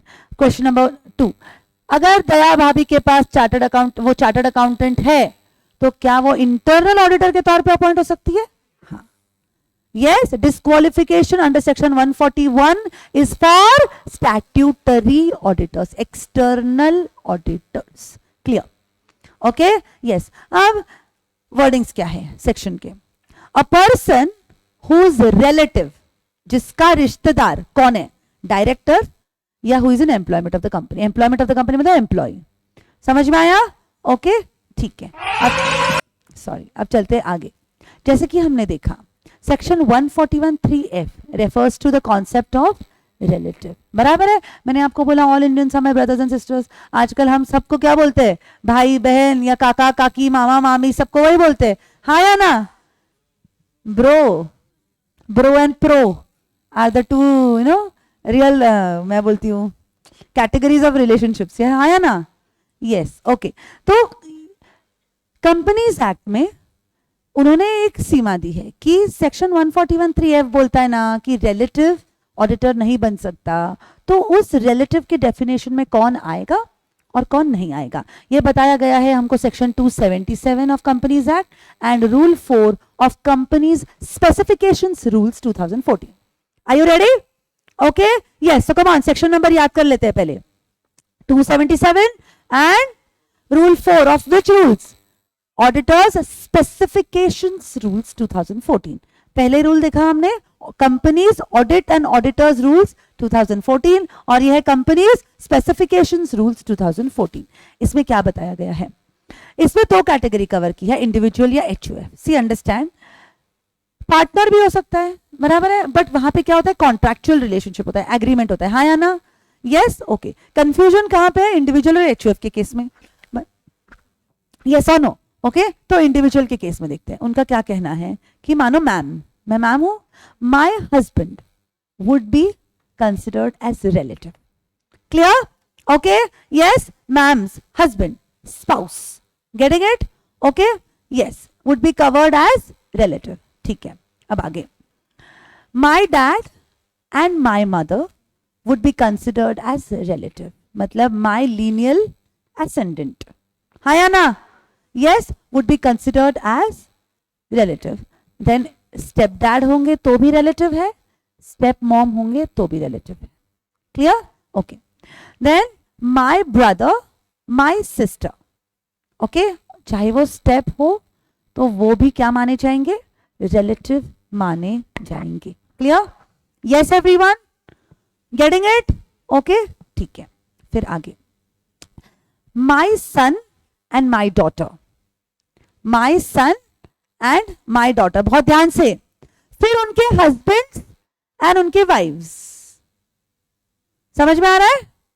मतलब यहां पे उन्होंने ब्रदर एंड सिस्टर पे रोक लगा दी, उनके बेटर हाफ्स कवर्ड नहीं है। समझ में आ रहा है? ओके, बट मेरे बेटे की बीवी और मेरी बेटी का हस्बैंड यहां पे कवर्ड है। क्लियर? स्टेप 1 दिमाग में क्लियर? तो कम ऑन, मैम के husband, mother father step, brother sister step, वहां पे रुक जाओ।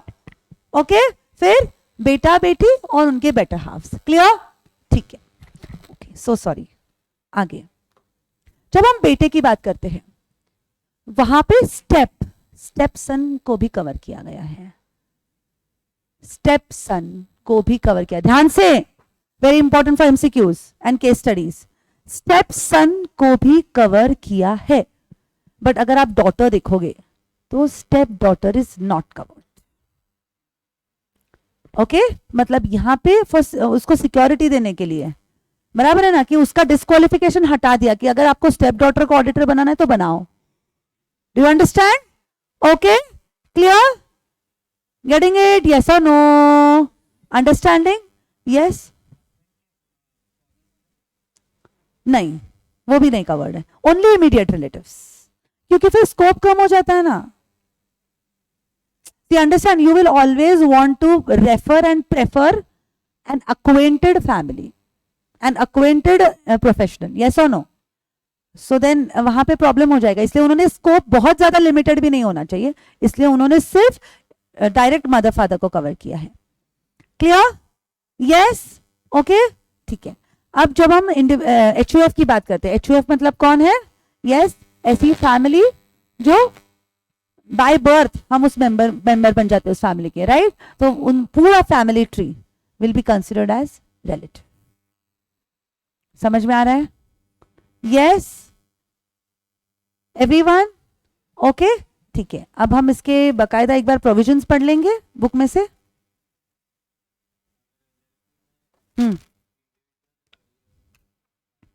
ये मतलब क्या होगा? हाँ, नहीं समझ में आया। हाँ हाँ, अच्छा, अगर एलएलपी फॉर्म किया है 3 लोगों की XYZ, उसमें से Y कौन है? रिलेटिव के डेफिनेशन में आ गया, मतलब Y डिस्क्वालीफाई हो गया। अगर तीनों में से एक मेंबर डिस्क्वालीफाई हो गया तो आपका फॉर्म डिस्क्वालीफाइड। फिर नहीं तो प्रोविजन लेने का मतलब ही क्या है ना, हाँ या ना? Yes, so come on, let's go to the notes and let's see chapter number 8, company audit and company auditor. Yes, जो लोग ऑनलाइन देख रहे हैं, आपको जहां पे लिंक आया है वहां पे फोल्डर है जहां पे आपको चैप्टर का PDF शेयर किया है already. Okay, yes, eligibility, qualifications and disqualifications of auditors. तो पहले क्या बोलता है सेक्शन 141? ओके, सेक्शन 141 कहता है कि eligibility for an individual shall be eligible for appointment as an auditor of a company only if he is a chartered accountant. फिर अगला, eligibility of a firm. A firm shall be eligible, जो आपको screen पे दिख रहा है वैसे ही notes है, तो सब कुछ हाईलाइटेड है ऑलरेडी, वो नोट्स आपको प्रोवाइड कर दिए जाएंगे। आई थिंक आज मिल जाना चाहिए आपको प्रिंट आउट, या मैक्सिमम कल मिल जाएगा। ओके, आगे, a firm shall be eligible for appointment as an auditor, that is, appointment shall be made in the name of the firm only if majority, see words क्या थे यहाँ पे, majority of its partners practicing in India, इसीलिए वो confusion आया, 3 CA बाकी तो एक है, बराबर है? यस, इसीलिए फिर वो बकायदा केस हुआ और वहां पे रूलिंग आई कि मेजॉरिटी हम कैसे देखेंगे? In case of numbers. Okay, yes yes, फिर आगे,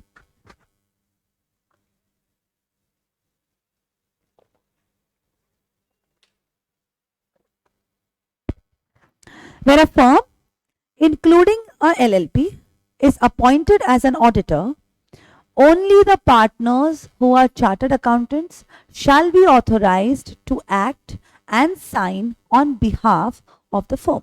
मतलब उनका क्या कहना है, अगर आप LLP हो और आप ऑडिटर हो, आपकी मेजॉरिटी CA है, तो कोई MBA वहां पे साइन नहीं कर सकता ऑन बिहाफ ऑफ CA और या on behalf of the firm. समझ में आया? ओके, ठीक है।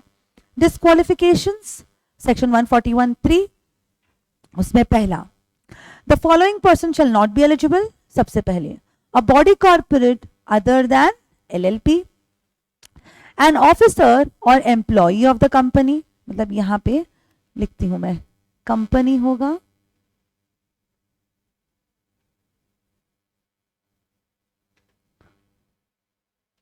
तो अलाउड नहीं है।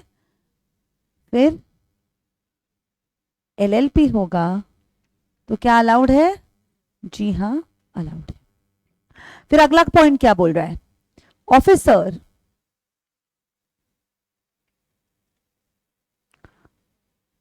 ऑफिसर का मतलब कौन है, डायरेक्टर और KMP, okay, and employee, okay, किसी भी कंपनी का डायरेक्टर, केएमपी एम्प्लॉय, ऑडिटर नहीं बन सकता, ओके, यस, ठीक है। फिर आगे अ पर्सन 141(3)(c क्या बोलता है, a person who is a partner of an officer और employ or a person who is in employment of an officer or employee of the company. फिर हमने डायरेक्टली देखा one section 141(3)(f). A person whose relative is a director or is in employment of the company as a director or key managerial personnel. समझ में आया, yes, मतलब यहां पे आप वर्ड्स देखो, कंफ्यूज मत होना। यहां पे उन्होंने क्या बोला है, रिलेटिव इज अ डायरेक्टर, फिर आपके मन में आया मैम यहां पे एम्प्लॉयमेंट भी कवर्ड है, एम्प्लॉयमेंट एज अ डायरेक्टर बोल रहे हो, एम्प्लॉई को कवर किया नहीं है, मतलब उनको बोला है कि अगर आप शेयर होल्डर से डायरेक्टर हुए तो भी आपका रिलेटिव, या आप बकायदा एज अ डायरेक्टर अगर आपको हमने एम्प्लॉय किया है in the capacity of director तो भी आपके रिलेटिव डिस्क्वालीफाई हो जाएंगे। समझ में आया, मतलब यहां पे एम्प्लॉयज कवर्ड ही नहीं है, इसलिए relative of employee can become a director. Section को समझो, समझ में आ रहा है, ओके, यस, ठीक है। फिर एक बार आप लोगों ने जो भी मैंने आज एक्सप्लेन किया वो एक बार लिख के लोगे, क्योंकि वो बहुत ज्यादा इंपॉर्टेंट है। इन पे सेक्शन 141(3) पे एक केस स्टडी मिनिमम आता ही है, ओके, यस, एंड ये पीपीटी समझने भी आपको आसानी रहेगा।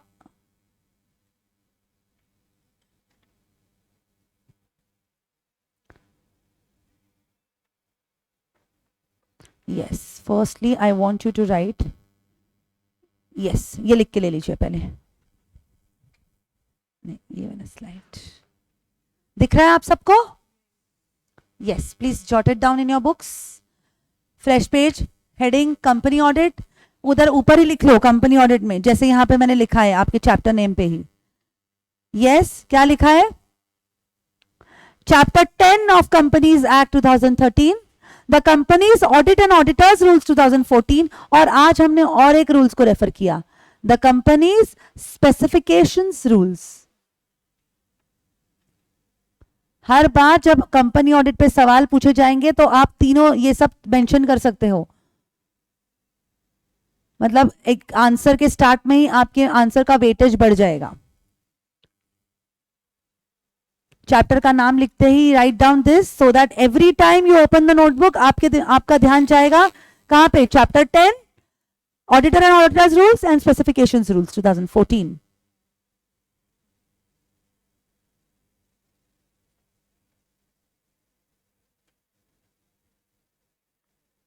यस, ऑनलाइन वाले बच्चे मजा आ रहा है, समझ में आ रहा है,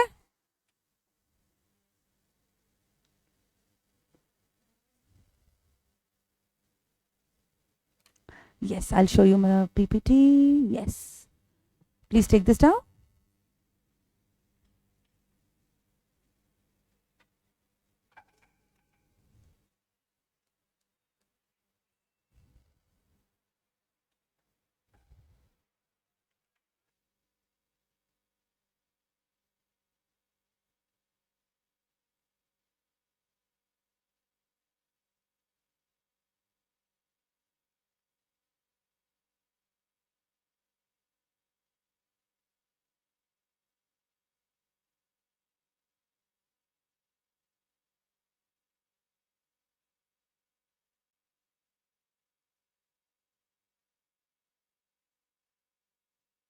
फिर इतना सन्नाटा क्यों है कमेंट सेक्शन में, बहुत खो गए क्या ऑडिट पढ़ते पढ़ते।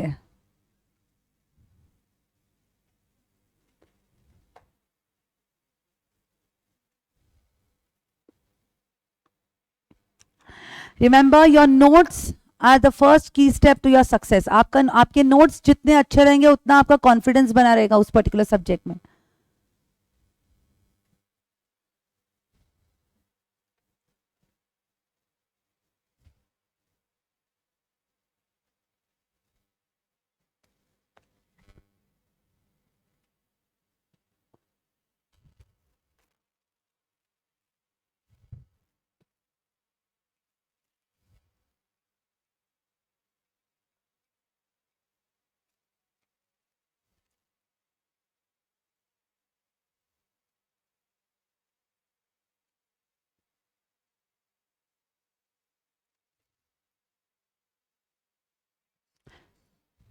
यस, अच्छे प्रेजेंटेशन के साथ लिख के लेना ताकि फिर से पढ़ने का मन करे.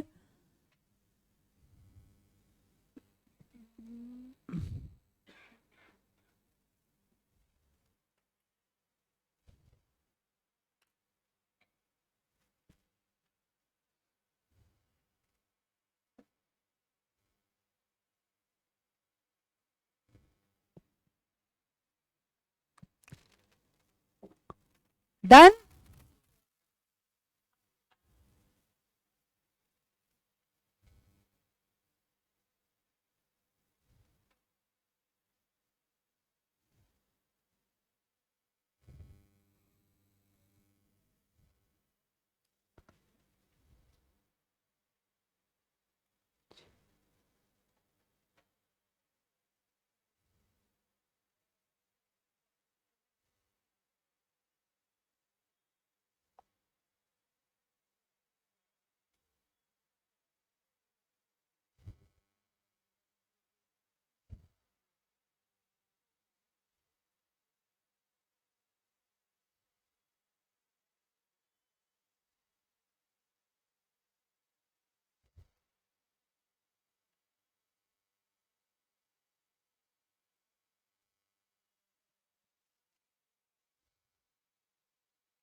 डन. थोड़ा फास्ट, क्विकली, बहुत सारे स्लाइड्स लिखने हैं आपको.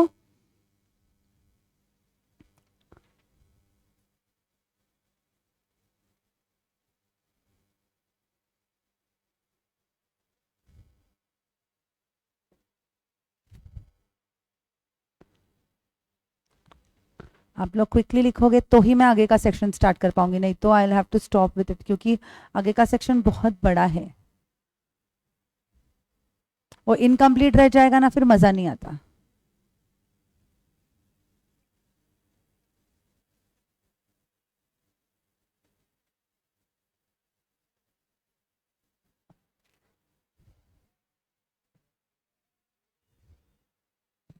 डन.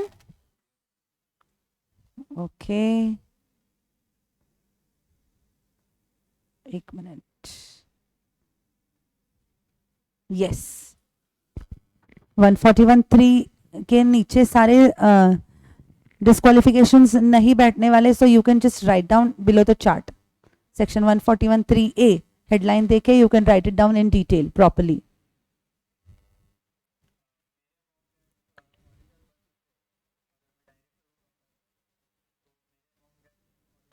तो वो रिलेटिव बन गए.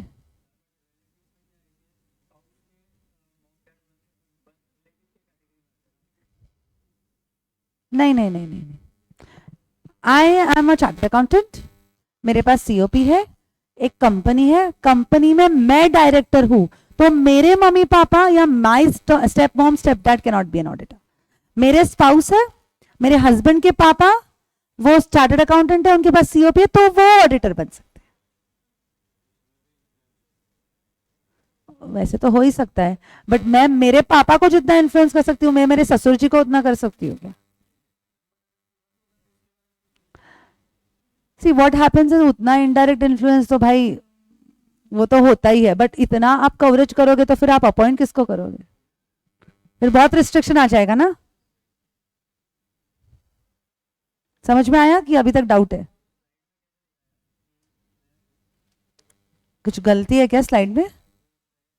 आई टेक यू डाउन बैक. हाँ, तो वो गलती से स्पाउस के ऊपर ऐसे एरो हो गया होगा, बट हाँ हाँ हाँ हाँ हाँ हाँ, दोनों के आएंगे.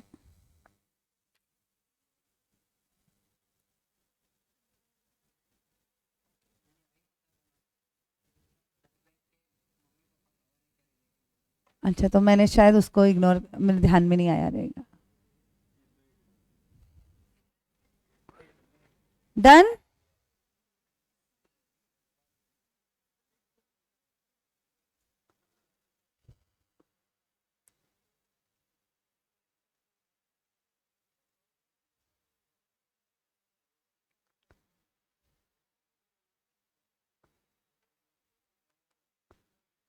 हो गया. 141(3)B.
Done everyone?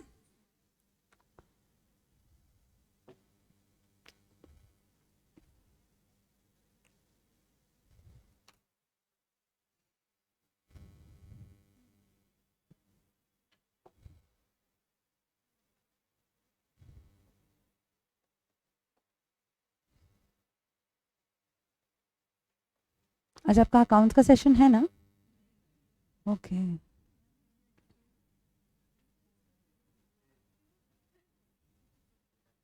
बट उनको फॉर्म किया हुआ नहीं, लेट मी चेक। अलाउड होगा तो कर लेंगे, फिर मुझे पहला होगा तो मैं ले लेती आज का शाम का सेशन में। आई डोंट नो मुझे।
हेलो, हाँ, सेक्शन के वर्डिंग्स लिखना अच्छे से।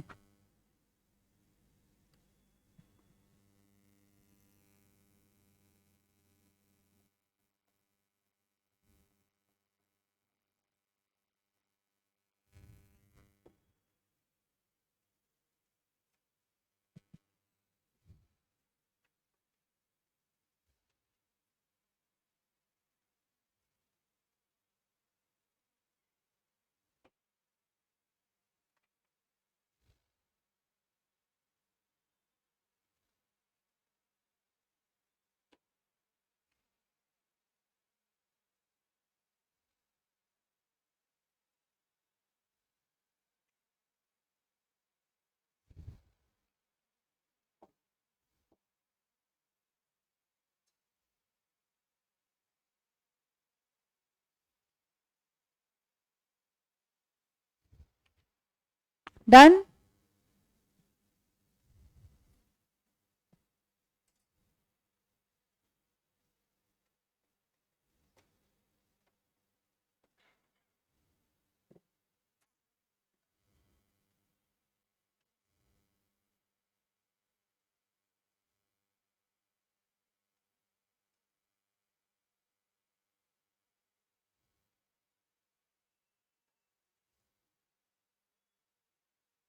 Next 141(3)(f).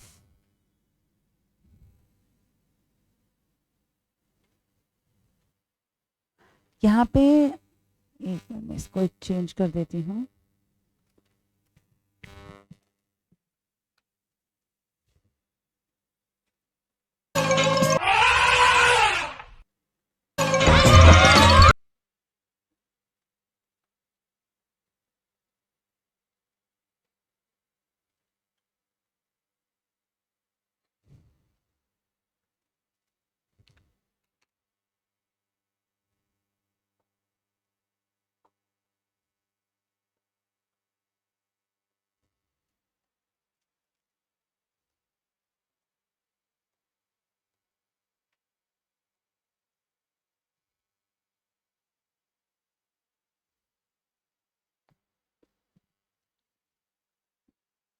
डन?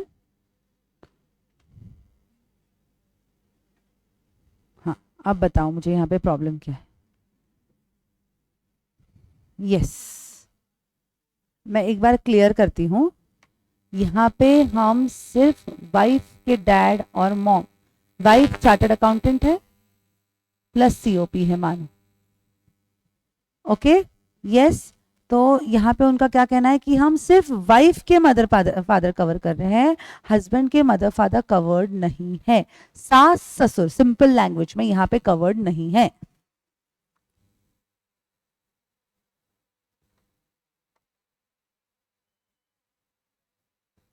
मतलब क्या वो ऑडिटर बन सकते हैं? यस, कवर्ड है क्या?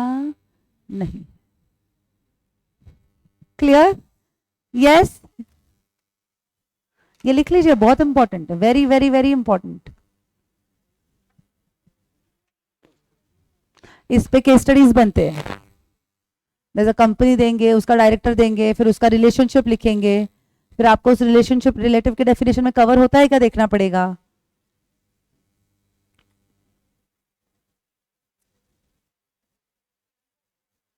बन सकते हैं। तेरी सास अगर चार्टर्ड अकाउंटेंट है तो वो ऑडिटर बन सकती है, but your mother can not be an auditor. Mummy को बोल सकता है जोर से, मम्मी कैसी सब्जी बनाई है, ससुराल में जाके ऐसे बोल सकता है क्या?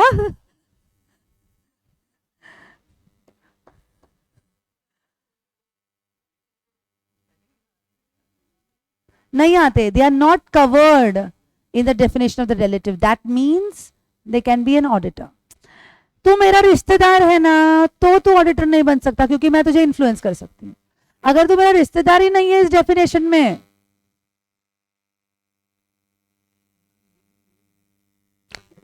मैं इन दोनों की स्पेसिफिकली बात कर रही हूँ।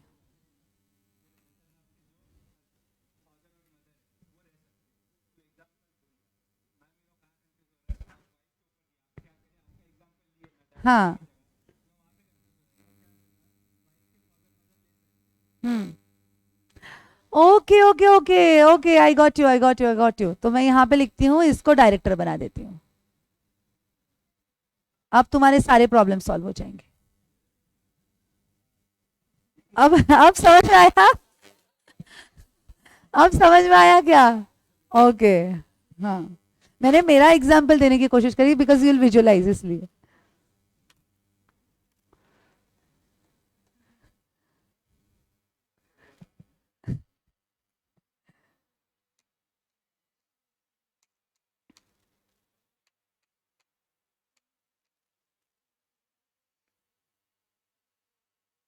डन।